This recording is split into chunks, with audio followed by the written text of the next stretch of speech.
Have you ever imagined what it would feel like to have 10,000 volts surge straight through you? Hopefully not. But my HOA president, Linda, recently learned firsthand what electricity really feels like. She believed she was untouchable and could step onto my property whenever she felt like it. But last night, when she tried climbing my fence yet again, she didn't receive a gentle warning. She received the most intense, painful shock of her life. This is a story of how I legally transformed my home into an electrified stronghold and taught her a lesson she will never forget. So buckle in, because things are about to get shocking.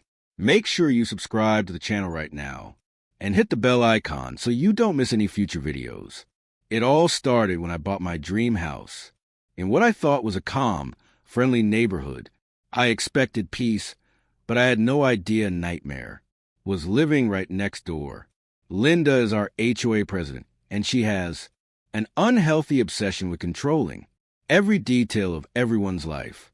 The first week passed without issues, but then the inspections began. She would show up at 6 a.m. digging through my personal trash cans just to inspect what I ate. Then came the fines. She actually fined me because my lawn was half an inch too tall. Things escalated when she brought other HOA board members to stand on the sidewalk, pointing at my house and treating me like a criminal. I began feeling trapped inside my own home, nervous to even open my curtains. She even threatened to tow my car out of my own driveway just to assert dominance. I tried to ignore it to keep the peace, but her arrogance only grew worse. One afternoon, I was sitting in my living room, calmly enjoying a cup of coffee, when I noticed movement in my backyard. I rushed outside and found Linda standing right in the center of my private garden with a tape measure in her hand. When I confronted her, she didn't hesitate at all. She claimed she was checking for illegal plants. I demanded she leave, but she laughed and said, "I'm the president. I don't need permission to inspect." That was the moment I realized politeness was useless. She started climbing over my wall. Whenever I was at work, I had security footage, but the police dismissed it as a civil matter. My anger was boiling over. She kicked my dog's toys and damaged my property, so I installed massive no trespassing signs. The next morning, they were torn down and tossed onto the ground. That was a declaration of war. I went straight to my computer and spent hours researching state property laws. I knew setting a trap could get me sued, but then I found a perfect loophole. The law states that if you have pets or security concerns, you're legally allowed to install an electric livestock fence on private land, as long as warning signs are posted. To make my case airtight, I went to market and bought a pet chicken, so I could legally prove I had livestock. No judge could stop me now. A wicked grin crossed my face. I went to the hardware store and bought the strongest fence energizer they sold. The machine pulses 10,000 volts through the wires. It isn't lethal, but it hits hard enough to make a grown adult collapse. I also bought heavy-duty conductor wires and bright yellow warning signs that read, "Danger, high voltage." I spent the entire afternoon installing it. I ran the electrified wire along the top of my old fence. I carefully hid the wires within tall grass and bushes, blending them in perfectly. At night, they would be completely invisible, a flawless trap made just for her. I placed the warning signs every 5 feet, exactly as the law required. When I flipped the switch, the box emitted a low, threatening hum. My voltage tester confirmed it. 10,000 volts were ready. I left my garage door open as bait, turned off the lights, and sat in the darkness, watching my security monitors. I knew she wouldn't resist snooping. Around 11 p.m., a shadow appeared on the screen. Linda was creeping toward my fence like a burglar, flashlight in hand. I watched as she approached the wall. She shined her light on the warning sign, read it, scoffed, and ignored it. That was the worst mistake of her life.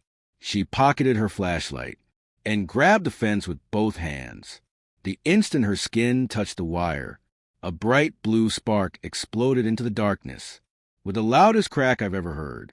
Linda screamed so loudly, it probably woke the entire neighborhood. The shock launched her backward through the air. Her muscles locked up, forcing her into a bizarre twitching dance before she slammed into the ground. Her notepad and pen flew into the night, the air filled with the sharp smell of ozone and burn hair. She landed flat on the damp grass, her body still twitching from the aftershock. Her perfectly styled hair stood straight up, like a mad scientist. She lay there crying, blowing on her burned fingers. Inside, I was laughing so hard, I nearly spilled my coffee. But she wasn't finished. She grabbed her phone and screamed to 911 that I had tried to kill her. Minutes later, police sirens flooded the street. Red and blue lights flashed across my house. I stepped outside calmly, coffee mug still in my hand. An officer stood over Linda, who was rolling around dramatically on the ground. She screamed, "Arrest him. He electrified the wall. He's insane." Neighbors poured outside, recording everything on their phones. Linda even threatened the officer, yelling, "Do you know who I am? I'm the community president." That only hardened the officer's expression. He looked at me, hand near his holster. I calmly raised my hands and said, "Officer, it's just a livestock fence." Linda shouted that I was lying. I silently pointed toward the fence. The officer walked over, read the reflective yellow sign, and turned back to her. "Ma'am, did you not see the warning?" She stammered that it was dark, but he cut her off, explaining the sign was reflective and clearly visible. Then he delivered the final blow. "Ma'am, you are trespassing. This homeowner is within his rights." Linda's face went white. Instead of arresting me, the officer wrote her a hefty citation and warned her that next time she'd be going to jail. She limped home in total humiliation. The neighbors uploaded the footage online, and it quickly went viral across the city. Our neighborhood has been peaceful ever since. That 10,000-vote shock permanently corrected her behavior. Sometimes science and the law create the perfect form of revenge. If you enjoyed watching Linda get zapped, smash that subscribe button.